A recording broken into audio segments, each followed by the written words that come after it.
नमस्कार, DD news पर आप दो टूक देख रहे हैं। मैं हूं अशोक श्रीवास्तव। तो 4 चरण के चुनाव के बाद राजनीतिक माहौल देश का गरमाया हुआ है।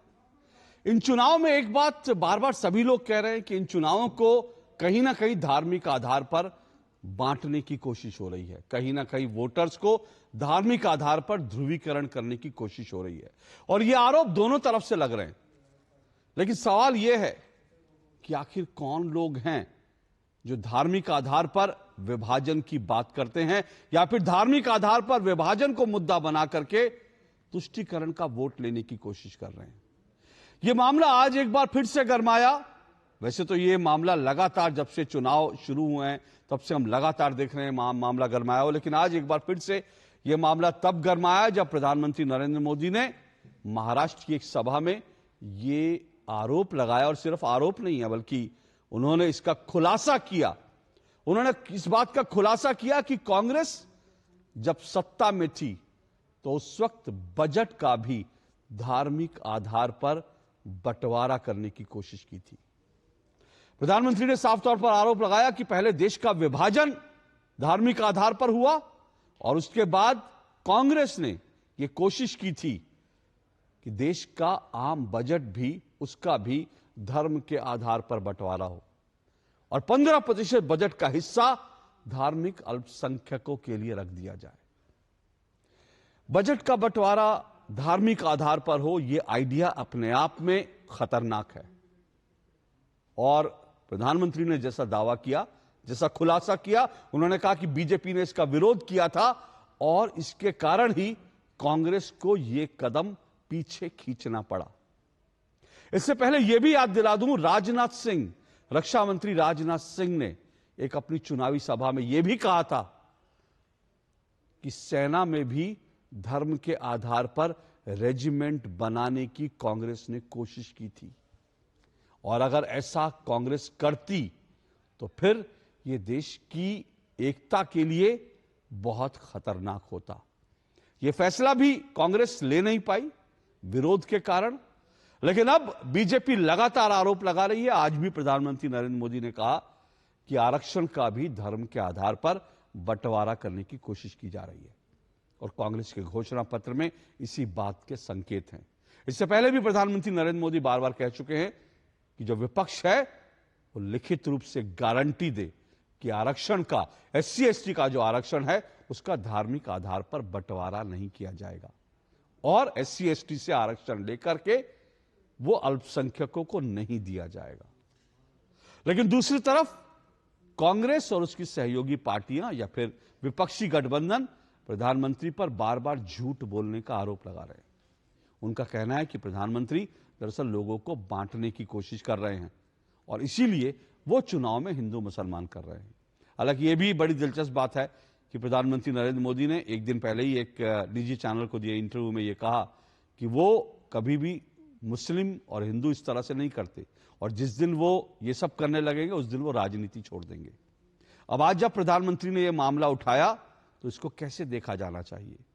क्या यह मामला हिंदू मुस्लिम बंटवारे का है या फिर बजट में जो धार्मिक आधार पर जो बंटवारा करने की जो सोच थी, क्या यह विभाजन की उस सोच पर प्रहार है?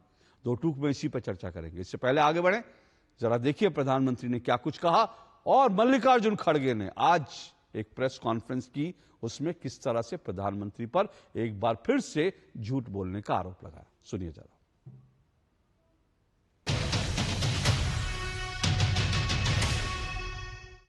वंचितों का जो अधिकार है, वंचितों का जो अधिकार है, मोदी उसका चौकीदार है।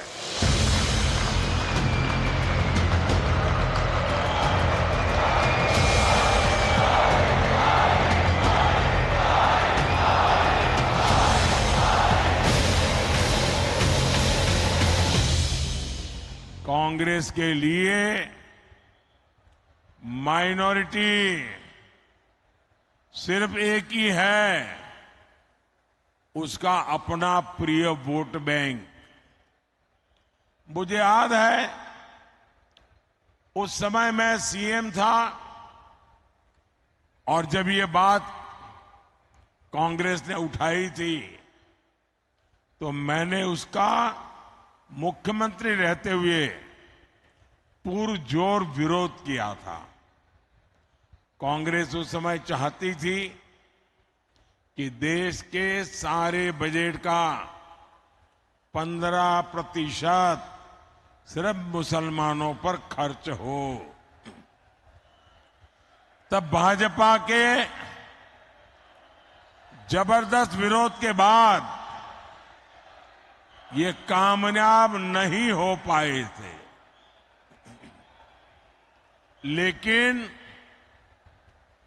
अब ये सारे पुराने एजेंडे की उसको लागू करने पर तुले हुए हैं।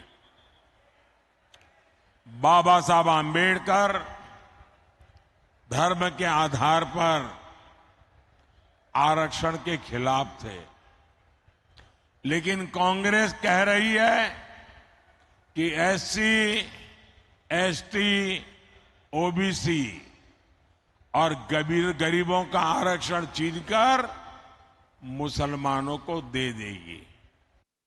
ऐसा प्राइम मिनिस्टर इतने झूठ भी बोलते हैं तो हम क्या कहें।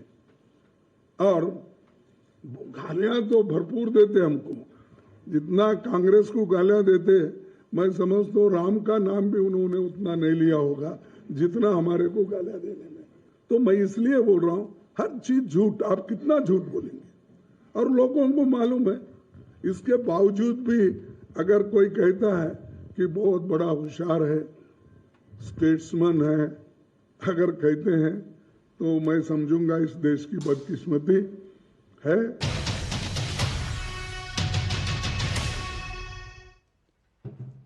तो देखिए, चुनावी बयार बह रही है तो दोनों तरफ से वार प्रतिवार हो रहे हैं और इन्हीं पर हम चर्चा करेंगे, क्योंकि प्रधानमंत्री ने आज कहा कि कांग्रेस अपना जो पुराना एजेंडा था धर्म के आधार पर सेना में भी जो है नियुक्तियां करना, धर्म के आधार पर दरअसल जो है बजट को भी बांटना, ये सारा एजेंडा है जिसको कांग्रेस एक बार फिर से लागू करने की कोशिश कर रही है।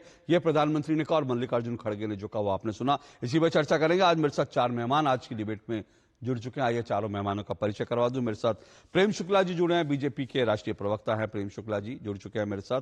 दुष्यंत नागर जी हैं, राजनीतिक विश्लेषक हैं दुष्यंत नागर जी। अखिलेश कटियार हैं मेरे साथ, समाजवादी पार्टी के प्रवक्ता। और मेरे साथ अक्कू श्रीवास्तव वरिष्ठ पत्रकार हैं, संपादक हैं।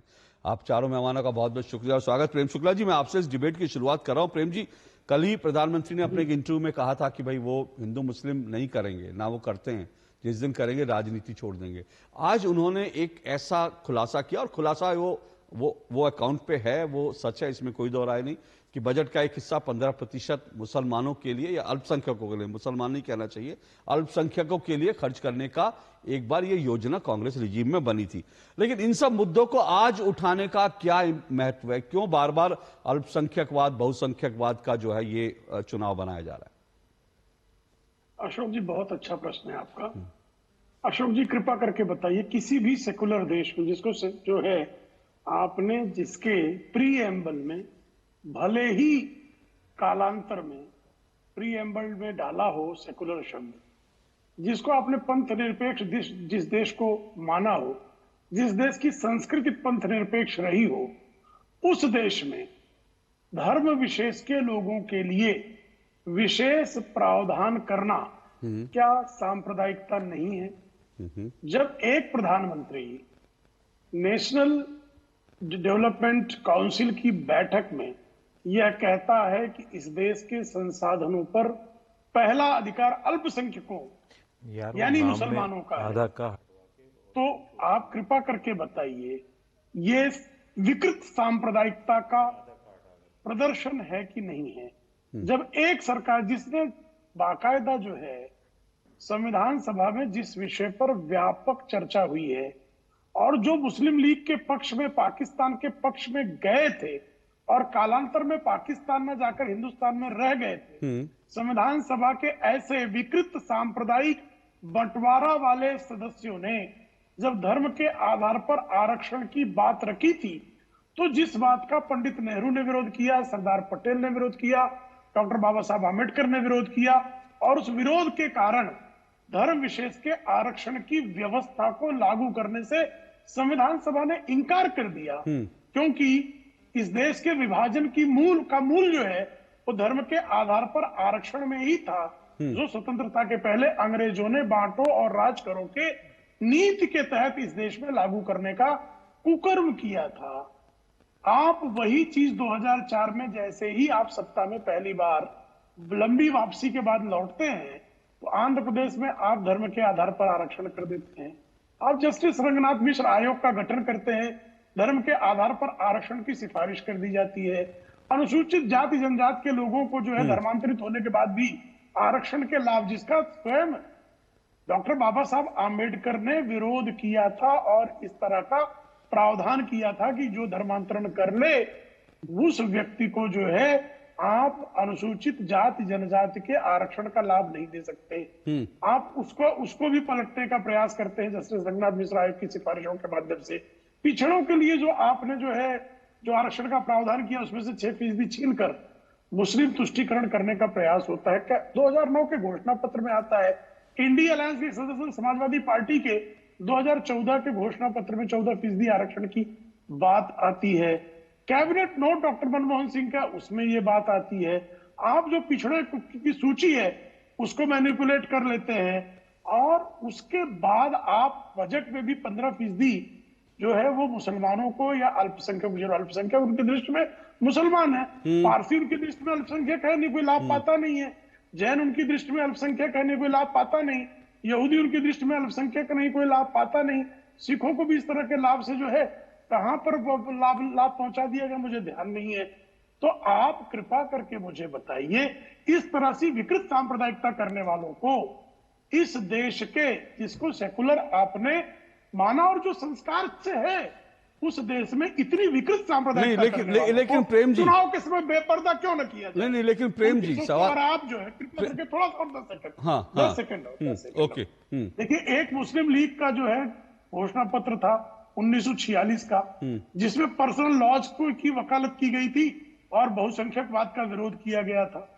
दूसरा घोषणा पत्र आजादी के बाद राहुल गांधी के नेतृत्व वाली इस्लामीकृत कांग्रेस का है, जिसमें बहुसंख्यकवाद के विरोध की बात उनके जो है घोषणा पत्र में की गई है और पर्सनल लॉज लागू करने की बात है। अशोक जी, आप तो बहुत विद्वान व्यक्ति हैं, मुझे कृपा करके एक देश का नाम ढूंढ कर बता दीजिए जो सेकुलर देश हो और जहां पर्सनल लॉज के लिए किसी प्रकार की गुंजाइश हो। आप संविधान पर शरीयत ला देंगे? आप 1985 में कुकर्म कर चुके हैं कि आप संविधान के ऊपर शरीयत लादने का कुकर्म किया और पूरे जो है 29-30 वर्षों तक इस देश की 30 के 34 वर्षों तक इस देश की महिलाओं को ट्रिपल तलाक के अभिशाप का शिकार बनाया। आज भी हलाला जैसा कुकृत्य जो है मुस्लिम समाज पे खुलेआम हो रहा है और उस पर चूं नहीं निकलता आपके मुंह से।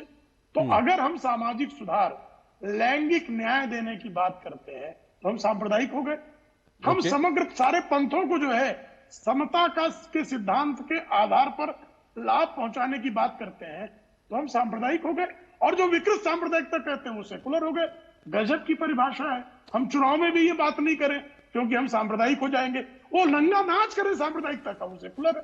ओके, मैं कुछ सवाल जरूर इस पर उठाऊंगा, लेकिन उससे पहले दुष्यंत नागर कुछ डिबेट मिला। दुष्यंत नागर, प्रेम जी ने एक बात तो कही जो कि भाई कांग्रेस के घोषणा पत्र में अगर पर्सनल लॉज की बात है और बहुसंख्यकवाद का विरोध करने की बात है, तो फिर सवाल यह है कि अगर कांग्रेस इस तरह से बंटवारे की बात करेगी, अल्पसंख्यक बहुसंख्यकवाद की बात करेगी, तो बीजेपी तो कांग्रेस के इतिहास को खंगालेगी और उस पर फिर जो है प्रहार करेगी। फिर इसमें परेशान क्यों होना चाहिए? देखिए, बहुसंख्यक विरोध का कांग्रेस के किसी घोषणा पत्र में कहीं कोई जिक्र नहीं है। रही बात अल्पसंख्यकों के, हर दुनिया की हर सरकार अल्पसंख्यकों की सुरक्षा के लिए, उनको संरक्षण देने के लिए योजनाएं बनाती है। उनको हर देश में देखेंगे आप, हमारे देश में भी अल्पसंख्यक मंत्रालय है, दुनिया के प्रत्येक देश में है, अल्पसंख्यक मंत्रालय होता है। जब अल्पसंख्यक मंत्रालय होता है तो उसका बजट भी होता है। लेकिन प्रधानमंत्री जी ने ये जो कहा है कि उसका 15% बजट का हिस्सा, ये कोरा चुनावी भाषण है। देखिए नहीं, कल लेकिन बेरोजगारी के आंकड़े आए। नहीं दुष्यंत जी एक मिनट दुष्यंत जी एक मिनट आप अपनी बात करिए, लेकिन दो चीजें मैं यहां स्पष्ट कर दूं। एक, आप जो कह रहे हैं ये तो ऑन रिकॉर्ड है कि कांग्रेस ने एक बार प्रयास किया था कि बजट में 15% धर्म के आधार पर अल्पसंख्यकों के लिए, एक बात। दूसरी बात, आपने कहा बहुसंख्यकवाद नहीं, बहुसंख्यकवाद और अल्पसंख्यकवाद नहीं करते, लेकिन कांग्रेस के मैनिफेस्टो में बहुसंख्यकवाद नहीं चलने दिया जाएगा ये शब्द है सर, इस बार के घोषणा पत्र में है। अल्पसंख्यकों के लिए सुरक्षा की बात नहीं है, अल्पसंख्यकों के लिए निजी कानूनों की बात है, उसको लेकर वो उंगली उठा रहे हैं जी। सर, अल्पसंख्यकों को सुरक्षा देने के लिए आज भी कानून है, कल भी कानून थे और दुनिया के हर देश में है। अल्पसंख्यक मंत्रालय आज भी है, उस अल्पसंख्यक मंत्रालय का बजट है। मोदी जी ने अल्पसंख्यक मंत्रालय को समाप्त नहीं किया। 10 वर्ष सत्ता भोगने के बाद आज जब देखते हैं, परसों आंकड़ा आया बेरोजगारी का 8.7, 47 लाख लोगों की नौकरी चली गई अप्रैल के महीने में। आज महंगाई का खाद्य पदार्थों पे आंकड़ा आया 23%। जवाब देने को नहीं है, इसलिए चुनाव में चर्चा परिचर्चा की दिशा भटका रहे हैं। किसी तरह लोगों के, बहुसंख्यक समाज के बीच में असुरक्षा पैदा करके इकट्ठा वोट लेना चाहते हैं। यह भारतीय जनता पार्टी का प्रयास मात्र है। 70 बरस में एक दो बातें अपवाद जरूर हैं। शाहबानो का केस एक अपवाद है, नहीं होना चाहिए था, लेकिन कांग्रेस पार्टी ने समाज के सभी वर्गों के साथ निष्पक्षता दिखाते हुए न्यायपूर्ण और नैतिक तरीके से सरकार चलाने का काम किया है। जो आरोप लगाए जाते हैं, जो आरोप लगाए जा रहे हैं, कभी कहा जाता है साहब मंगलसूत्र निकाल के ले जाएंगे, कभी कहते हैं साहब 2 भैंस में से 1 भैंस ले जाएंगे, कभी कहते हैं साहब ओबीसी का आरक्षण दे देंगे। अरे भाई, ओबीसी को आरक्षण देने की बात कांग्रेस कर रही है, भाजपा लोगों को डराने का प्रयास कर रही है कि आपका आरक्षण छीन के एक धर्म विशेष को दे देंगे। तो कहीं ऐसा मैनिफेस्टो में नहीं है, कहीं विपक्ष की चर्चा परिचर्चा में नहीं है। कांग्रेस वादा कर रही है कि हम सभी वर्ग की सेंसस कराएंगे, सेंसस कराने के बाद में जो सामाजिक रूप से पिछड़े हैं, उन सामाजिक रूप से पिछड़े लोगों को, जो ओबीसी कहलाते हैं, उनको संख्या के आधार पे हम आरक्षण देंगे। अच्छा बताइए साहब, इसमें गलत क्या है? दुष्यंत जी मुझे एक बात बताइए, आपने कहा गलत क्या है, मैं उस पर मुझे एक बात बताइए, अल्पसंख्यकों को सुरक्षा क्या 3 तलाक से मिलेगी, हलाला से मिलेगी? अगर हलाला कानून होगा और अल्पसंख्यकों को 3 तलाक से, अल्पसंख्यकों को क्या सुरक्षा इससे मिलेगी? बिल्कुल नहीं मिलेगी। मैंने कब कहा श्रीमान जी? तो फिर यही तो बात है, निजी कानून की जब बात आती है, और कांग्रेस जो है कर्नाटक में 3 तलाक को लेकर के, बुर्का बैन को लेकर जो कोर्ट का आदेश था उसको पलटने की बात कर चुकी है, मामले अभी कोर्ट में है। देखिए सर, धर्म आस्था का मामला है। अलग अलग धर्मों के अलग अलग रीति रिवाज हैं, अलग अलग पूजा पद्धति है। उन रिवायतों को, उन रिवाजों को, उनकी पूजा पद्धति को संरक्षण देने का नाम अल्पसंख्यकों का संरक्षण है। अगर एक वर्ग कहता है कि हमको शरिया कानून से चलना है, तो वो शरिया कानून से चलने की उनको इजाजत मिलेगी क्या? देश में क्या शरिया कानून से चला जा रहा है? मैं तो पूछ रहा हूं आपसे सर, शरिया कानून से चल रहा है। मैं तो पूछ रहा हूं आपसे। नहीं, मैं आपसे पूछ रहा हूं सर, क्या आज तक चल रहा है? नहीं चल नहीं रहा, लेकिन नहीं चल नहीं रहा, लेकिन डिमांड हो रही है ना। सुनिए, मैं यही तो कह रहा हूं, डिमांड तो हो रही है ना। अभी झारखंड में झारखंड तो संतोष हेगड़े जी, सर संतोष हेगड़े जी ने कहा संविधान बदलेंगे। हाँ, लल्लू जी ने कहा संविधान बदलेंगे। ठीक है। नागौर से प्रत्याशी ने कहा संविधान बदलेंगे। ठीक है, ऐसी बहुत सारी चर्चा चलती है। ठीक है, उन्होंने कहा संविधान, जनता पार्टी ने मना कर दिया कि हम संविधान नहीं बदलेंगे। दुष्यंत जी उन्होंने कहा संविधान बदलेंगे, वो मैं अभी प्रेम जी से पूछता हूं, लेकिन मैं आपको सिर्फ याद दिला रहा हूं, झारखंड में जहां कांग्रेस और जेएमएम की सरकार है, वहां के कई जिलों के अंदर जहां पे मुस्लिम आबादी ज्यादा हुई, वहां पर उन्होंने चुपचाप स्कूलों का, सरकारी कार्यालयों में छुट्टी का दिन रविवार से बदलकर शुक्रवार कर दिया, और यह कहा कि जब हमारी पॉपुलेशन ज्यादा है तो हम अपने अधिकार से चलेंगे। यह कांग्रेस शासित राज्य में हुआ, जब तक यह मीडिया में आया नहीं, लोगों ने शोर नहीं मचाया, तब तक वहां छुट्टी जुमे के दिन होती थी। देश में रविवार को छुट्टी होती थी। ये कानून जो है इस तरह से शरिया कानून चुपचाप दबे पांव आता है, चुपचाप दबे पांव आता है। जब 3 तलाक की बात हो को जो है पलटने की बात आती है, 3 तलाक को पलटने की और हलाला के समर्थन में चुपचाप है। सर झारखंड में मैं शरिया कानून देश में लागू नहीं हो रहा। नहीं, मैं झारखंड की जो झारखंड दुष्यंत जी, मैं जो झारखंड की बात कर रहा हूं, अगर कोई ऐसा प्रयास किया गया वो भी गलत है। दुष्यंत जी झारखंड में मैं जो कह रहा हूं ऑन रिकॉर्ड है, आप उसको गलत साबित कर दीजिए। मैं तो कह रहा हूं ये हुआ, ये झारखंड में हुआ, पूरे देश ने देखा। हाँ, मैं देश को आश्वासन देना चाहता हूं, भारत के प्यारे भाइयों बहनों को आश्वासन देना चाहता हूं, बताना चाहता हूं, इंडिया गठबंधन के आ रहा हूं प्रेम जी, आ रहा हूं आपके पास संविधान का सवाल लेकर आऊंगा। में कहीं धर्म विशेष के लिए, किसी वर्ग विशेष के लिए कोई विशेष कानून बनाने का कोई प्रावधान नहीं है। ओके, झांसे में आने की आवश्यकता नहीं। ओके, चलिए प्रेम जी रिस्पॉन्ड कीजिए। वो तो कह रहे हैं कि आप लोग झांसे में लोगों को ला रहे हैं, कहीं धर्म अल्पसंख्यकवाद बहुसंख्यकवाद नहीं है, कहीं ऐसी बात नहीं है कि किसी को विशेष वो दिए जाएंगे। और वो ये भी कह रहे हैं कि भाई आप, बल्कि आपके नेता, और ये बयान तो, ये बात तो है, ये तो आप ही के नेताओं ने कई ऑन रिकॉर्ड कहा कि संविधान बदलने की बात की। तो वो जो कांग्रेस कह रही है, जो डर दिखा रही है, वो बेजा डर नहीं है। अगर आपके नेता कहेंगे तो लोगों को तो लगेगा ना कि आप लोगों की मंशा है ये। अशोक जी, सुप्रीम कोर्ट सर्टिफाइड झूठों की पार्टी का डिफेंस करने वाले भाई दुष्यंत नागर जी, आप झूठ को कहां तक जो है झांसे का नाम देकर बचाएंगे? जो अशोक श्रीवास्तव जी ने पूछा वो सत्य नहीं है क्या? आप झारखंड की सरकार में जिसमें शामिल पाए जाते हैं, वहां जुमे की छुट्टी की गई, राहुल गांधी सोए हुए हैं। राहुल गांधी को शर्म आ रही है इस पर कुछ बोलने से? तमिलनाडु के एक जिले में मुस्लिम बहुसंख्यक हो गया, वहां पर पूजा रोक दी गई। उस सरकार में राहुल गांधी शामिल हैं। उनकी बेशर्मी की हद है कि चेन्नई के हाईकोर्ट को कहना पड़ा कि आप इस तरह से प्रतिबंध नहीं लगा सकते। और जहां तक बात है, लोगों ने संविधान बदलने की बात की, आदरणीय प्रधानमंत्री जी ने स्वयं कहा कि इस देश में डॉक्टर बाबा साहब आंबेडकर स्वयं उतर आए तो इस देश के संविधान को रद्द नहीं किया जा सकता। हाँ, संविधान पर शरीयत लाद कर शाहबानों पर अन्याय करने का कुकर्म राहुल गांधी के अब्बा हुजूर श्रीमान राजीव गांधी ने किया था।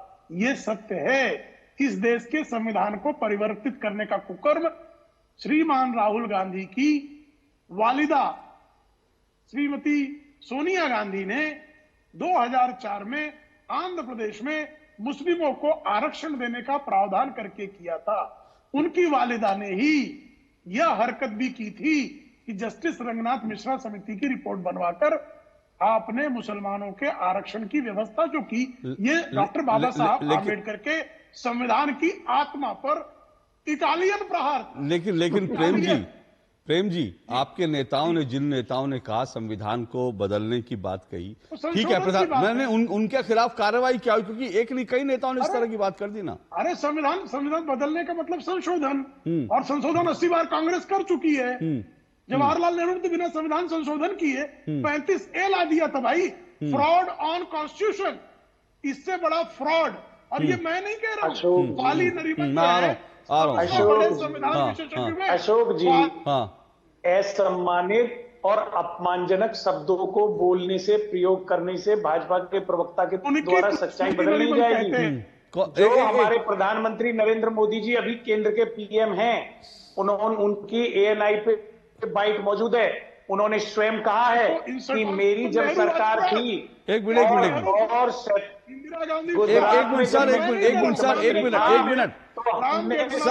से अधिक जातियों को, सर एक मिनट आप दोनों को रोकूंगा। आप दोनों के वीडियो फ्रीज हो गए हैं। एक मिनट आप दोनों को रोकूंगा, आप दोनों के वीडियो फ्रीज हो गए हैं, कुछ टेक्निकल वो है। मैं एक छोटा सा ब्रेक ले रहा हूं, ब्रेक के बाद आ रहा हूं। आप दोनों अभी कहीं डिस्टेंस में हैं शायद, या फिर क्या कमी है, मैं एक मिनट देखता हूं, आपके पास आता हूं। अक्कू जी भी मेरे साथ स्टूडियो में, उनके पास भी आऊंगा, लेकिन ये डिबेट जारी रहेगी इस छोटे से ब्रेक के बाद। जिन्होंने यूज किया है वो जानते हैं असली हींग का स्वाद। MDH सुपर हींग, शुद्धता का असली तड़का। MDH। किसानों को जारी रहेगी 6,000 रुपए की सम्मान निधि। यह है मोदी की गारंटी। मेरे पापा का लाखों का हेल्थ इंश्योरेंस क्लेम पूरा रिजेक्ट हो गया। फिर मुझे पॉलिसी बाजार के क्लेम समाधान दिवस के बारे में पता लगा, जिसमें हेल्थ इंश्योरेंस कंपनी ने क्लेम रिव्यू करके अप्रूव कर दिया और क्लेम का सारा पैसा हमारे अकाउंट में आ गया। पॉलिसी बाजार पे 1 करोड़ का हेल्थ इंश्योरेंस सिर्फ 390 रुपए महीने से शुरू। तुम्हें पता है इन्वेस्टर्स के लिए एक इन्वेस्टर प्रोटेक्शन फंड होता है IPF, लेकिन अगर तुम्हारा ट्रेड एक्सचेंज पर एग्जीक्यूट नहीं हुआ या फिर कोई गारंटीड रिटर्न्स वाली स्कीम है तो ये IPF आपकी मदद नहीं कर सकता है। और अगर आपका ब्रोकर ही डिफॉल्टर बन जाए तो फिर IPF आपको कॉम्पेंसेशन दिला सकता है। कहाँ से सीखा? NSE की साइट पर। समझ कर इन्वेस्ट कर। काफी टैलेंटेड है आपकी बेटी। सर बड़ी होकर इंडिया के लिए खेलना चाहती है। उसके फ्यूचर के लिए अभी से मैंने सेविंग भी स्टार्ट कर दी है। फ्यूचर की बात है तो सिर्फ उसे नहीं, आपको भी मैदान में उतरना पड़ेगा। मुझे? इनका मतलब है म्यूचुअल फंड्स के मैदान में। सिर्फ सेविंग्स नहीं, हर महीने म्यूचुअल फंड्स में भी इन्वेस्ट कीजिए। वरना आपकी बेटी तो बड़ी होगी, पर उसके लिए सेव किए हुए पैसे शायद उतने ही रह जाएंगे। सही है सर। म्यूचुअल फंड निवेश बाजार जोखिमों के अधीन है। योजना से जुड़े सभी दस्तावेजों को ध्यान से पढ़ें। अब छोलिया हो या लोबिया, सफेद चने या काले चने, सब कुछ मजेदार बने।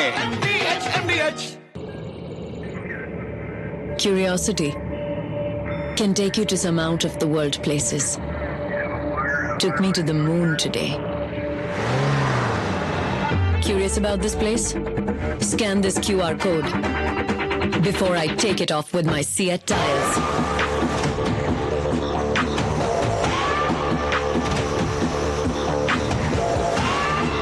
Seat, crafted for the curious.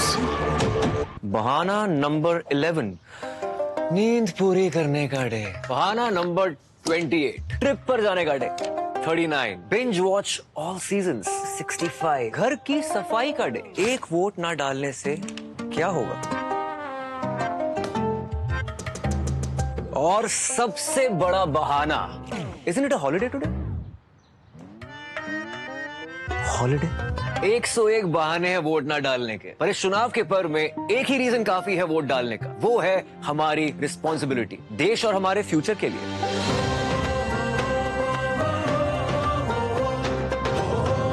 तो चलो सब मिलकर मनाते हैं इस चुनाव के पर्व को गर्व के साथ। बात जब पीढ़ियों के लिए बनने वाले घर की हो तो जिम्मेदारी बड़ी हो जाती है। गैलेंट समझता है ये जिम्मेदारी। अब डबल M रिम्स के साथ गैलेंट एडवांस TMT रीबार, निर्माण का रियल हीरो। तेरी होने वाली मदर इन लॉ कुछ ज्यादा ही ट्रेडिशनल है। ट्रेडिशनल लोग ज्यादा इमोशनल होते हैं। तो भाई साहब अब कोई किसी की लाइफ में आग नहीं लगा पाएगा। समर कूल, जो हर दिल करे कबूल।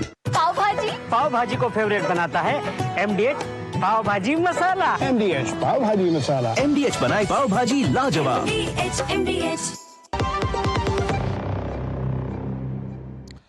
दो टूक आप देख रहे हैं। दो टूक में आज हम चर्चा कर रहे हैं धर्म पर बंटवारा नहीं गवारा। आज प्रधानमंत्री नरेंद्र मोदी ने महाराष्ट्र में यह मुद्दा उठाया और कहा कि जब UPA सरकार थी तो धर्म के आधार पर बजट का भी हिस्सा जो है अल्पसंख्यकों के लिए बजट का एक हिस्सा आवंटित करने की पूरी जो एक योजना बना ली गई थी। बीजेपी के विरोध के कारण इस सरकार को इससे पीछे हटना पड़ा।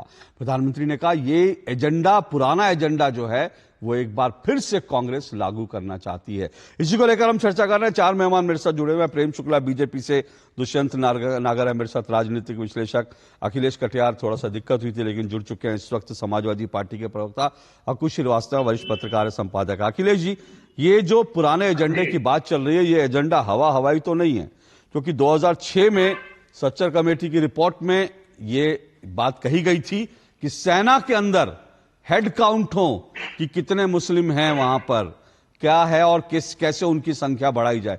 यानी सेना में भी धर्म के आधार पर भर्तियां करने और उनकी हेड काउंट करने की योजना बनी थी। 2012 में योजना आयोग ने UPA सरकार के दौरान यह कहा था कि जो बजट है उसका 15% हिस्सा जो है वो अल्पसंख्यकों पर खर्च हो, ऐसी व्यवस्था की जाए। तो अगर ये सब एजेंडा था और आज एक बार फिर से कहीं ना कहीं कांग्रेस के घोषणा पत्र में बहुसंख्यकवाद, अल्पसंख्यकवाद दिखता है, तो फिर यह आशंका सही क्यों नहीं है?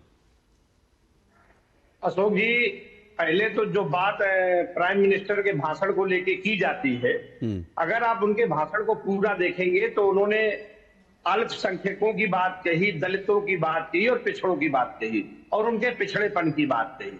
आप सच्चर कमेटी के रिपोर्ट पे भी प्रेम शुक्ला साहब बहुत सारी बातें बता रहे थे। धर्म के नाम पे बाबा साहब ने धर्म को, बाबा साहब के कि वो धर्म के बंटवारे के उसके पक्ष में थे नहीं थे। सच्चर कमेटी के रिपोर्ट में भी ये रिपोर्ट थी कि इस देश में मुसलमानों की स्थिति किस तरीके की है, दलितों की स्थिति कैसी है, इस देश में पिछड़ों की स्थिति कैसी है। माननीय प्रधानमंत्री जी ने कहा था कि हर वो पिछड़ा जो इस विकास की रफ्तार में पीछे हट छूट गया है उसका पहला हक बनता है, तो उसे तोड़ मरोड़ के पेश नहीं करना चाहिए। अशोक जी, हम ये जानते हैं कि भारतीय जनता पार्टी के पास इस चुनाव में 10 साल के शासनकाल में कुछ बताने के लिए नहीं है, इसलिए उसे इन बातों का सहारा लेने की आवश्यकता पड़ रही है, लेकिन इन चीजों का बहुत मतलब नहीं है। दूसरी बात जो प्रेम जी ने बाबा साहब को लेके कोट किया, अशोक जी आप खुद जानते हैं कि बाबा साहब ने खुद धर्म बदला और उन्हें कह रहे वो धर्मांतर के खिलाफ। और इस देश में बुद्धिस्ट है, जैनिज है, वो जब धर्म बदल लेते हैं उसके बाद भी उन्हें रिजर्वेशन का लाभ मिलता है, ये बात आप जानते हो। मैं एक बात कहता हूं कि समता बिना समाज नहीं। आप देश बनाना चाहते हैं, देश कब बनेगा? जब इस देश में सभी लोग विकसित होंगे, शिक्षा सबके पास हो, स्वास्थ्य सबके पास हो, रोजी रोटी सबके पास हो, और जो समाज पीछे छूट गया है जिसे विकास की हिस्सेदारी में उसे बराबर लेके आना है, उसे विशेष इंतजाम तो करने पड़ेंगे। अखिलेश जी, घर में 2 मिनट दे, नहीं, मैं आपको मौका दूंगा, मैं आपको ही मौका दे रहा हूं, लेकिन आपने एक बात कही, मैं उस पर स्पष्टीकरण चाहता हूं। आप ये कह रहे हैं कि बाबा साहब भीमराव अंबेडकर क्योंकि बौद्ध हो गए थे तो उनको आरक्षण मिलता था, उसी तरह से धर्मांतरित मुसलमानों को भी आरक्षण मिलना चाहिए। आप इसके पक्षधर हैं क्या? आपने जो उदाहरण दिया उससे मैसेज ये जा रहा है कि आप कह रहे हैं कि जो धर्मांतरित जो मुस्लिम है, ईसाई हैं, उनको भी आरक्षण मिलना चाहिए। आप ये कहना चाह रहे हैं क्या? मैं अशोक जी ये कहना चाहता हूं कि अगर रिलीजन के आधार पे समानता होनी चाहिए, या किसी को भी नहीं मिले या सबको मिले, समानता होनी चाहिए। ऐसा नहीं है कि इस रिलीजन के लोगों को मिलेगा, इस रिलीजन के लोगों को नहीं मिलेगा। अच्छा, मेरे ख्याल से अगर किसी देश में 4 धर्म के लोगों के बारे में राय अलग हो, 4 के राय अलग हो, तो उसमें एक बराबरी रहे, ये मेरी इच्छा है। दूसरी बात, जो समानता को लेके बात थी, जो दलित है, पिछड़े हैं, भाई इस देश में जो मुसलमान बाहर से आए हुए हैं वो कितने हैं अशोक जी? यही जो है उन्हें जाति अपमान, अभाव, जो अंसारी है, मंसूरी है, इदरीसी है, रायनी है, ज्यादातर इस देश में मुसलमान है, वो कन्वर्टेड है। उसके रिश्ते नाते आज भी जातियों में होते हैं, और अगर उनके पिछड़ेपन को संबोधित नहीं किया गया, सिर्फ इसलिए छोड़ दिया जाए कि वो मुसलमान है, ये बात गलत है। क्योंकि हमारे देश में जो अभी नागर साहब बता रहे थे, उसी बात को मैं आगे बढ़ाना चाहता हूं कि ये देश तब स्वस्थ बनेगा जब यहाँ सभी के पास समान अवसर होंगे। किसी के साथ जाति और धर्म के आधार पे आप भेदभाव नहीं करें। और बीजेपी इस मुद्दे को सिर्फ इसलिए खड़ा कर रही है क्योंकि इस बात में, जैसे प्रधानमंत्री जी ने अशोक जी कहा कि हम हर उस वंचित के चौकीदार हैं जो पीछे है। अरे आपने इस वंचितों का हक मार के अमीरों को दे दिया। ओके अखिलेश जी, मैं 1 मिनट आपको रोक रहा हूं। 2 चीजें कहकर मैं अक्कू जी के पास जा रहा हूं, क्योंकि आपने इस डिबेट के अंदर एक नए आइडिया को जन्म दिया है और मुझे लगता है उस पर डिबेट होनी चाहिए। लेकिन मैं 2 चीजें जोड़ दूं यहां पर। आपने सच्चर कमेटी का जिक्र किया, लेकिन मुझे लगता है कि सच्चर कमेटी ने जो मुसलमानों के पिछड़ेपन की बात की वो एक अलग मुद्दा है, लेकिन सेना में हेड काउंट, मुझे लगता है इससे खतरनाक आइडिया हिंदुस्तान के लिए हो नहीं सकता कि हम सेना के अंदर हेड काउंट करके ये देखें कि कितने मुसलमान हैं, कितने सिख हैं। तो मुझे लगता है कि सच्चर कमेटी का ये सबसे खतरनाक पक्ष था। दूसरी बात, जो आपने मनमोहन सिंह के बयान की बात की, सर उसको तो जो फैक्ट चेक करने वाले थे वो भी अब मुंह छुपा के घूम रहे हैं, क्योंकि उनका, मनमोहन सिंह जी का दूसरा वीडियो भी सामने आ चुका है जिसमें वो कह रहे हैं कि मैं अपनी बात पर अडिग हूं, कायम हूं कि देश के संसाधनों पर पहला हक मुसलमानों का है। तो उसको तो फैक्ट चेक करने वाले मुंह छुपा के घूम रहे हैं। तो आप दोबारा उसका फैक्ट चेक ना करें कि नहीं तो आपके लिए भी थोड़ी दिक्कत होगी। लेकिन मैं पहले, आपने जो आइडिया इस डिबेट में जन्म दिया अक्कू श्रीवास्तव जी, वो कह रहे हैं भाई सबके लिए समान अवसर होना चाहिए। कोई अगर बौद्ध हो जाता है, उसको अगर आरक्षण मिलता है तो फिर मुसलमान अगर कोई हो जाता है, ईसाई हो जाता है, तो सबको बराबर देखना चाहिए। मुझे लगता है ये एक और बड़े विवाद की ओर जन्म देने वाला मामला हो जा रहा है, और जिस पर अभी तक कोई संविधान हमारा नहीं मान रहा था, वो इससे अलग पूरी की पूरी चीज जा रही है। दरअसल दिक्कत कहाँ है? दिक्कत ये है कि सत्ता का मोह जब जो होता है कांग्रेस के साथ, क्योंकि पुरानी सत्ता रही है और उसने पुरानी सत्ता के दौरान, आपको याद होगा 67-68 में जब वो कमजोर होने लगी, तब उसने धर्म को, आरक्षण को लेकर के और धार्मिक अल्पसंख्यकों को लेकर के एक नए किस्म की राजनीति शुरू की। और ये इत्तेफाक रहा है कि मुस्लिमों के साथ में उनका नेता, उसने हमेशा गैर मुस्लिम रख करके उसको आगे करने की बात की है। इंदिरा गांधी खुद भी यही काम करती थी और उन्होंने ही इस तरीके की बात की। 71 में उसी के आधार पर उन्होंने चुनाव लड़ने की, और फिर बांग्लादेश जब बन गया तो उसके आधार पर वो जीत गई। 75 आते आते उनकी स्थिति खराब हुई, तो फिर वही स्थितियां बनने लगी। और सतत आपको इमरजेंसी में याद हुआ होगा कि कितना अत्याचार इस मामले को लेकर के, नसबंदी और उसको लेकर के किया गया था, और उसमें फिर धार्मिक भेदभाव की बात की गई थी। आप फिर अगर याद करेंगे, जब वो फिर माइनॉरिटी में होती तो उस बात को ज्यादा उठा लेती। ये तो भारतीय जनता पार्टी, क्योंकि 80-82 के बाद में उसका जन्म होता है और फिर वो अपनी बात करने लगती है, काउंटर करने की कोशिश करती है। और उसमें रंगनाथ मिश्रा के आयोग की रिपोर्ट अगर इतनी सच्ची, इतनी बढ़िया होती तो लागू ना हो जाती। उसमें कहा गया कि साहब इसमें बड़ी विसंगतियां हैं, और जो आप सेना के हेड काउंट की बात कर रहे हैं या और बाकी जो रिकमेंडेशन थी वो बहुत ही अजीबोगरीब थी। इस लिहाज से तो किया ही नहीं जा सकता। अभी हमारे एक साथी कह रहे थे कि अल्पसंख्यक मंत्रालय में पैसा होता है। अरे जनाब, अल्पसंख्यक मंत्रालय में पैसा ही कितना होता है पता है आपको?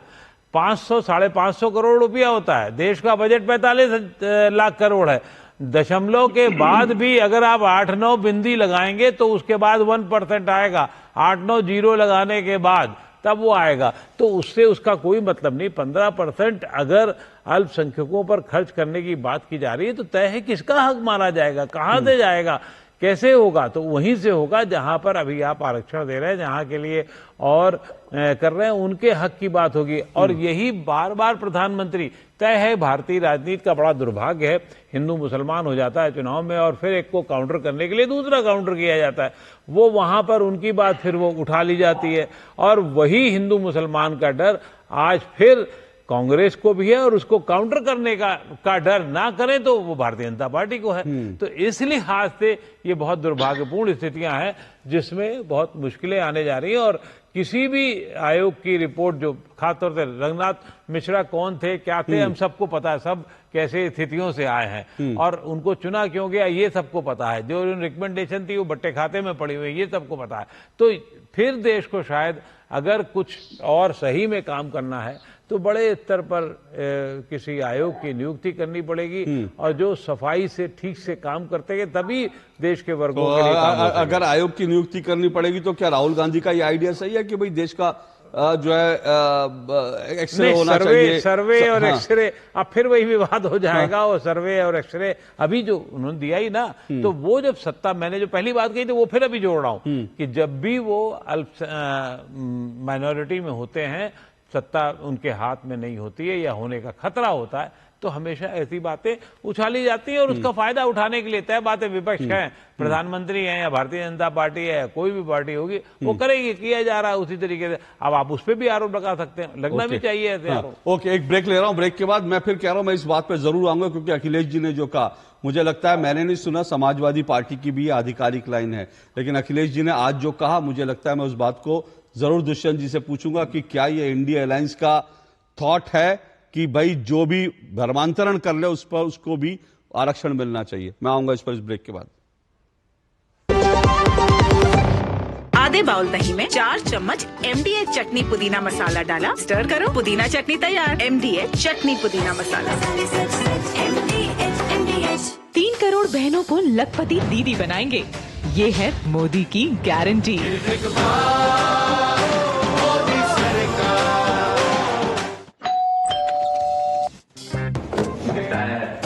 अरे वाह, लेजेंड की बैट, इससे तो मैं खेलूंगा।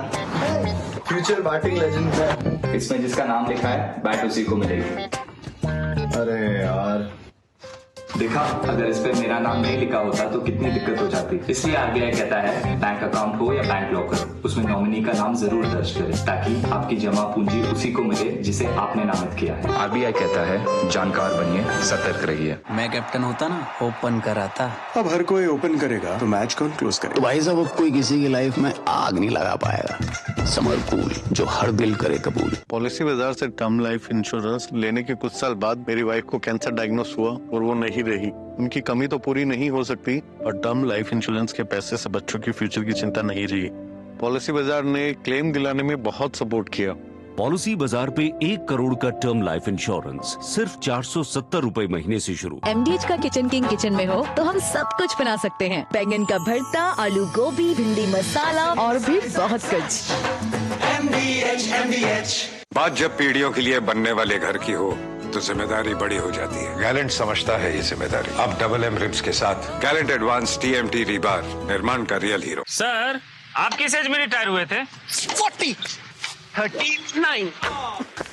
सोच रहा था काश मेरी भी रिटायर्ड लाइफ आप जैसी हो। उसके लिए मैदान में उतरना पड़ेगा। उतरूंगा ना सर। अरे भाई यहाँ नहीं, म्यूचुअल फंड्स के मैदान में। Mutual funds? हर महीने इन्वेस्ट करो, फ्यूचर की तैयारी करो। करोड़ों लोग इन्वेस्ट कर रहे हैं और देश के साथ आगे बढ़ रहे हैं। सही है सर। तो आ जाओ मैदान में। म्यूचुअल फंड निवेश बाजार जोखिमों के अधीन है। योजना से जुड़े सभी दस्तावेजों को ध्यान से पढ़ें। आपकी सुरक्षा है हमारे लिए बहुमूल्य, इसलिए जब भी लें LPG सिलेंडर जरूर कराएं प्री डिलीवरी जांच। आपकी सुरक्षा को और बेहतर सुनिश्चित करने के लिए हर घर में हो रही है रसोई गैस उपकरणों की सुरक्षा जांच।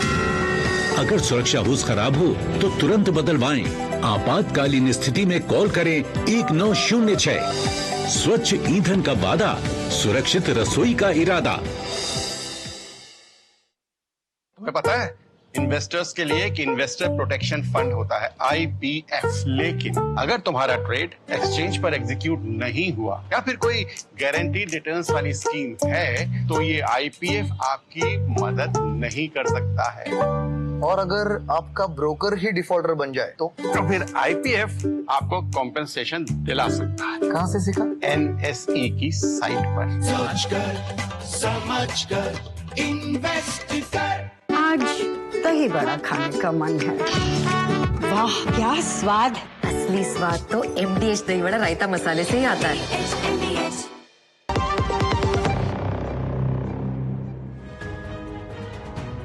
देख रहे हैं दो टूक में हम चर्चा कर रहे हैं धर्म पर बंटवारा नहीं गवारा।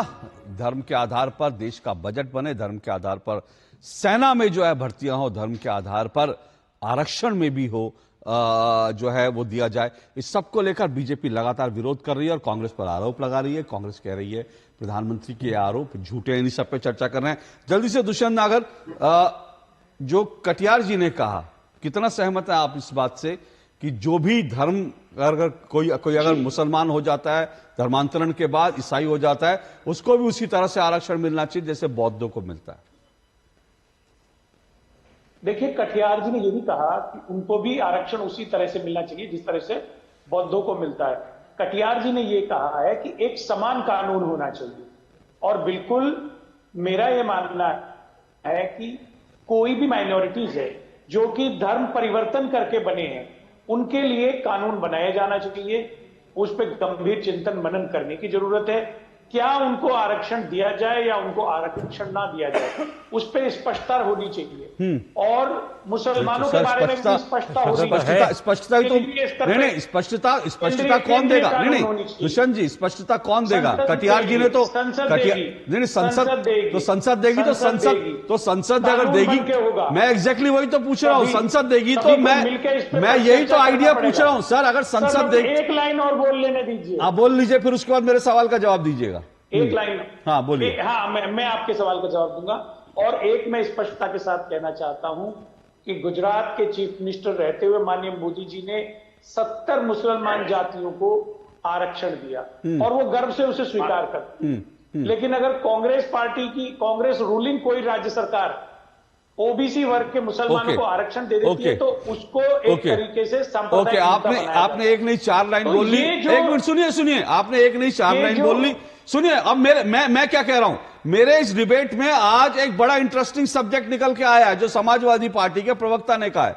उन्होंने कहा है कि आप उसको कह रहे हैं, आप उसको अब ढकने की, छुपाने की कोशिश कर रहे हैं, तो वो ऑन रिकॉर्ड है जो उन्होंने कहा। उन्होंने कहा है सबके लिए बराबर होना चाहिए। इसका मतलब जैसे बौद्धों को आरक्षण मिलता है, उसी तरह से धर्मांतरित मुसलमानों और ईसाइयों को भी आरक्षण मिलना चाहिए। मैं सीधा सा, आप कह रहे हैं संसद तय करेगी, मैं सीधा सा पूछ रहा हूं, संसद में जो इंडिया अलायंस के नेता जाएंगे, चाहे वो समाजवादी पार्टी के हो, कांग्रेस के हो, टीएमसी के हो, उनकी लाइन क्या? यही तो देश जानना चाह रहा है ना, इस पर स्पष्टीकरण होना चाहिए ना। मैं अभी प्रेम जी से भी पूछूंगा कि उनकी इसमें क्या राय है। उनकी लाइन स्पष्ट है। कांग्रेस के पूर्व अध्यक्ष, बोलिए बोलिए। और कांग्रेस के पूर्व अध्यक्ष राहुल गांधी जी ने अनेक बार कहा है कि हम कास्ट सेंसस करेंगे और ओबीसी। अरे सर, मैं जो पूछ रहा हूं उसका जवाब नहीं हुआ। मैं जो पूछ रहा हूं उसका जवाब नहीं हुआ। कटियार जी स्पष्टीकरण देना चाहते हैं आप, क्योंकि आपकी बात अब आप क्या कहना चाहते हैं मुझे नहीं मालूम, लेकिन आपने जो कहा उसका साफ मैसेज यही है कि सबके लिए बराबर कानून होना चाहिए। जैसे बौद्धों को आरक्षण मिलता है, वैसे मुसलमानों और ईसाइयों को मिलना चाहिए, धर्मांतरित। अशोक जी, मैं आपके साथ एक बात कहना चाहता हूं। जैसे श्रीवास्तव साहब कहते थे, एक नए विवाद को जन्म दिया। राजनीति में विवाद होते हैं। हम समाज में वो गैर बराबरी जो चाहे आय के आधार पे हो। सर, आप लोग घुमा फिरा के बात करते हैं, दिक्कत नहीं है आप नेता लोगों के साथ। वो पहले भाई सर, आप नेता लोग ना घुमा फिरा के अब आप आय की बात आ गई। मैं आपसे सुनिए सर, आज आपने क्रांतिकारी आइडिया दिया है सर, आपने क्रांतिकारी आइडिया दिया है। मैं आपसे उस पर स्पष्टीकरण मांग रहा हूं। मैं आज भी बोलने तो दे पूरा। मैं हर उस गैर बराबरी के खिलाफ हूं जो जात और धर्म के नाम पे होती है। और उस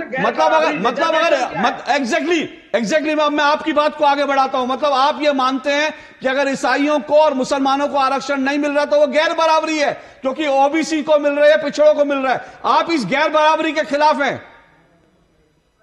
अभी जो आपने कहा, जो नागर साहब ने, कि मोदी जी ने जो 70 जातियों, अरे सर, मैं आपसे सर, आप सीधे सर, आप मोदी जी के आड़ में क्यों छुप रहे हैं? आप कहिए ना कि आप मुसलमानों को आरक्षण देना चाहते हैं। सर, मैं यही तो कह रहा हूं सर, मैं यही तो कह रहा हूं सर, मैं एग्जैक्टली यही तो कह रहा हूं कि आप लोग सुनिए सर, मेरी इस डिबेट के अंदर सुनिए, कटियार जी सुनिए, मेरी ये डिबेट इस बात पे शुरू हुई थी कि मल्लिकार्जुन खड़गे ने कहा प्रधानमंत्री झूठ बोलते हैं, लेकिन मेरी डिबेट में आपने और दुष्यंत जी ने साबित कर दिया कि आप लोग मुसलमानों और ईसाइयों को आरक्षण देने के पक्षधर हैं। आप साफ कह रहे हैं कि जैसे बौद्धों को आरक्षण मिलता है, तो फिर प्रधानमंत्री झूठ कहां बोल रहे हैं? प्रधानमंत्री ने तो सच बोला। प्रेम शुक्ला जी रिस्पॉन्ड कीजिए। वो कह रहे हैं कि अगर बौद्धों को मिल सकता है तो मुसलमानों को और ईसाइयों को धर्मांतरण के बाद क्यों नहीं मिलना चाहिए आरक्षण? साफ साफ उन्होंने कहा है। देखिए, national commission of schedule cast, इसने 2019 में बाकायदा सुप्रीम कोर्ट में ये कहा है कि बौद्धों के साथ मुसलमानों और ईसाइयों की तुलना नहीं की जा सकती। ये डॉक्टर बाबा साहब आम्बेडकर ने जो कहा है 1950 में, उसी का विस्तार है। हाँ, ये सत्य है कि कांग्रेस ने, सपा ने, इन सारी पार्टियों ने अनुसूचित जाति जनजाति की सूची में भी मुस्लिमों को शामिल करने का प्रयास पहले भी किया है। 2011 में national commission for schedule cast, इसने ये प्रयास किया था। 2011 का उनका एफिडेविट था और वो चाहते थे कि शामिल किया जाए। कांग्रेस ने ये प्रयास किया है, समाजवादी पार्टी ने ये प्रयास किया है, लेकिन डॉक्टर बाबा साहब आम्बेडकर और नेशनल शेड्यूल कास्ट का जो national commission of schedule caste, और अंतर समझिएगा Ashok ji, national commission for schedule caste है, national commission for schedule tribe है। लेकिन जब ओबीसी की बात आती है तो national commission for backward classes है, कास्ट नहीं है वो, एनसीबीसी है। आप ध्यान दीजिएगा। तो हम जो पिछड़ों को आरक्षण देते हैं, हम पिछड़ों को आरक्षण उनके सामाजिक पिछड़ेपन के आधार पर देते हैं। अनुसूचित जाति जनजाति का जो आरक्षण है, वो आप उसको समझ लीजिए कि बाकायदा उनका जो उत्पीड़न हुआ है। तो भैया, मुसलमानों में किसका जाति के आधार पर उत्पीड़न हुआ, ये बता दीजिए। तो हम एक ही सब पे खड़े हो गए, महमूदो अयाज। तो हजरत इकबाल झूठ बोल रहे थे, झूठे थे। इस्लाम में जातियां कहां से हैं? खैर, ओबीसी में क्लास के आधार पर मुस्लिमों की पिछड़ी जो जाती है, पसमानदा जो है, ऐसे बहुत सारे पसमानदा वो सारे स्टेट में क्लास के कारण, क्लास है वो कास्ट नहीं है, ये ध्यान रखिएगा। एनसीबीसी बना गया जो संवैधानिक संस्था है, संविधान सम्मत संवैधानिक अधिकार, जिसको national commission for backward classes है।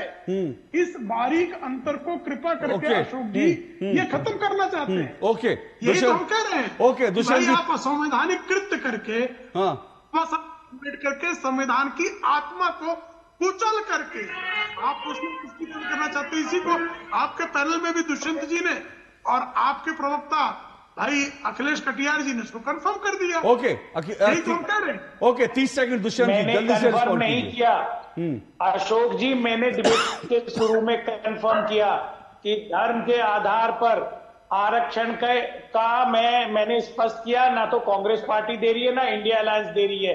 ये एक झूठ है और एक भ्रम है। ये मैंने शुरू में कहा, ये मैं फिर बोल रहा हूँ सर, यही मैं कह रहा हूँ सर। मैं दुष्यंत जी यही कह रहा हूँ। ओके, अक्कू जी, अक्कू जी, आपको लगता है कि मामला स्पष्ट हो रहा है कि मामला उलझ रहा है? नहीं, ये देखिए ऐसा फिलहाल दे दिया आपने, अपना स्पष्टीकरण दे दिया। मैं अक्कू जी से पूछ रहा हूँ, मैं संपादक के रूप में आपको लग रहा है मामला उलझ गया कि आपको उसको स्पष्ट हुआ? मैं बहुत साफ कह दूं, ये मामला उलझाने की इन दो प्रवक्ताओं के या दो समाचार विश्लेषकों के ही नहीं है, बल्कि ये कांग्रेस शुरू से उलझाती रही है और आज से नहीं है।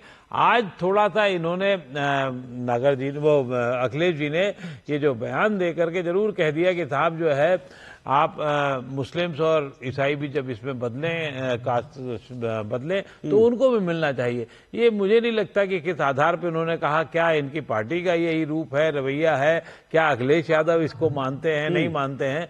क्या इनका अब कल को कह दिया जाएगा कि ये व्यक्तिगत बयान है? जैसे दुष्यंत जी ने पहले थोड़ा समर्थन किया, बाद में वो कहा विरोध कर लिया, तो ये भी चलेगा। तो ये अब फिर एक, क्योंकि विवाद को जन्म तो हो ही जा रहा है इस तरीके से, जो नहीं होना चाहिए। बिल्कुल कह रहा हूं मैं, हिंदू मुसलमान या ये करना बहुत ही कोई बहुत उपयोगी नहीं रहता है देश समाज के लिए। मैं सिर्फ इतना ही कह रहा हूं कि अंत में देखिए, ये इसीलिए स्पष्टीकरण की जरूरत है इस पूरे मसले पर, क्योंकि कुछ बात कही भी जा रही है लेकिन छुपाई भी जा रही है। कुछ कहा जा रहा है, कुछ छुपाया जा रहा है, खुलकर नहीं कहा जा रहा, और इसी पर बीजेपी लगातार हमलावर है। और इसीलिए बीजेपी बार बार कह रही है आप गारंटी तो दीजिए, और इंडिया अलायंस को ये इस पर जो है जवाब देना फिलहाल भारी पड़ता दिख रहा है। ये डिबेट मुझे नहीं लगता अभी खत्म होगी, 3 चरणों का चुनाव बाकी है। ये मुद्दा बार बार उठेगा जब तक कि इस मुद्दे पर कोई ठोस स्पष्टीकरण नहीं आता। लेकिन आज के लिए इतना ही। सभी मेहमानों का बहुत बहुत शुक्रिया।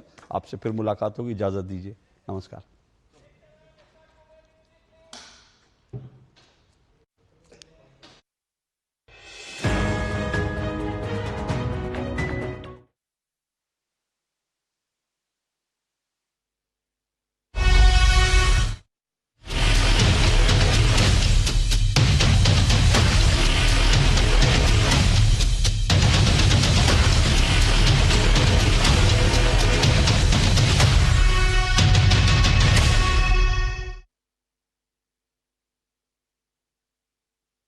Jagannath temple East India company के अंडर है और जो भी रीजन हमारे अंडर है we will continue with that, और तुम्हें 1 इंच भी वापस नहीं देंगे। इन दुष्टों ने मंदिर हमसे छीन लिया, लेकिन हमसे हमारी संस्कृति नहीं छीन सकते। बख्शी मुझे उसकी आंखों में मेरा डर दिखना चाहिए। जगबंधु ने ऑलरेडी कंपनी को बहुत डैमेज कर दिया। At times to save face it's better to accept defeat. देखिए स्वराज